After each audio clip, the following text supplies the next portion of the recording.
Oi, gente, meu nome é Inara, eu também sou aluna do professor João Paulo e junto com a Liana nós pegamos essa monitoria de Direito Internacional Público e Privado. O que acontece?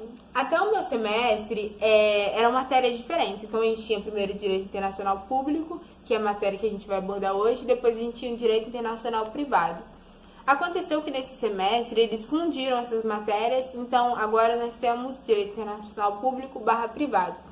Vale ressaltar que, embora sejam dois ramos do direito internacional, são matérias muito diferentes. E o professor João Paulo, ele sempre fala que é bom a gente não confundir de jeito nenhum essas matérias. E realmente atrapalha, né? Atrapalha a cabeça.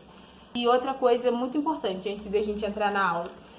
Nós já estamos muito perto das provas. Então, conversando com a Eliana, a gente decidiu que era melhor a gente pegar os pontos-chave do que o professor fala e transformar isso em uma revisão, porque é muito mais fácil vocês tirarem dúvidas depois com a gente, caso obtenha, e ter os pontos mais importantes do que o professor sempre cobra na prova, do que vocês terem uma aula completa, extensa, que nem sempre vai ser cobrada da forma que é falada aqui.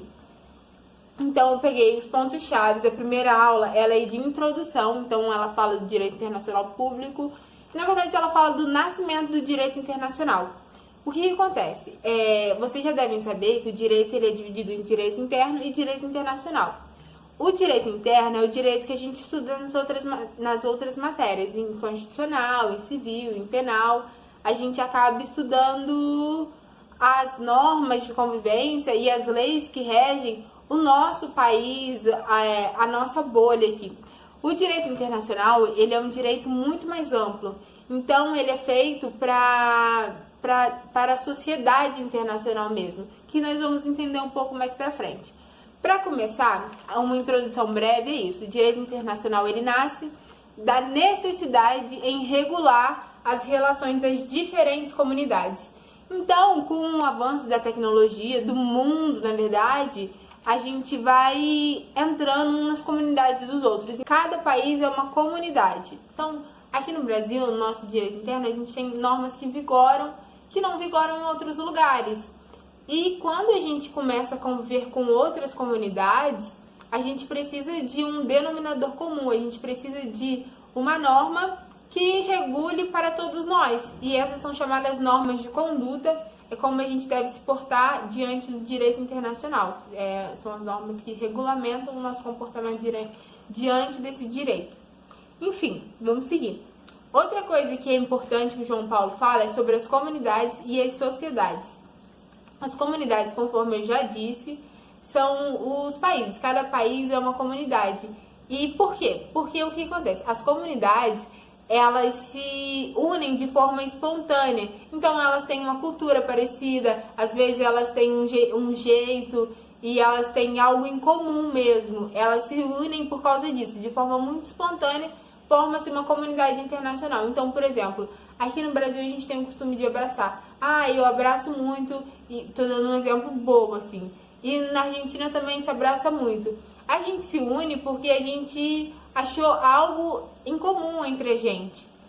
E as sociedades internacionais, elas são, diferentemente da espontaneidade das comunidades, elas são formadas de forma calculada. Então, por exemplo, eu tenho vontade, o Brasil, né, eu enquanto Brasil, tenho vontade de promover a paz mundial.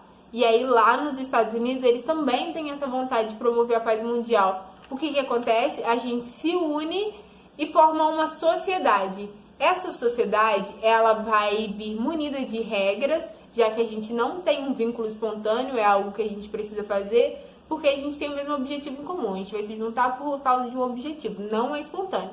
Então, ela é munida de regras, e além das regras, dessas normas de conduta, ela é descentralizada, então ela não tem um poder central. Nós vamos juntar o Brasil e os Estados Unidos, estou dando um exemplo, e eles vão formar juntos um conselho. E esse conselho ele vai ter pessoas tanto dos Estados Unidos quanto do Brasil, e de todos os países que quiserem participar dessa sociedade. Além de ser descentralizada, as sociedades, elas são universais. Então, elas servem para todos que querem entrar, conforme eu já disse. Então, Os Estados Unidos e o Brasil, eles estão formando uma sociedade. Mas aí tem lá o Japão, que também quer entrar nessa sociedade.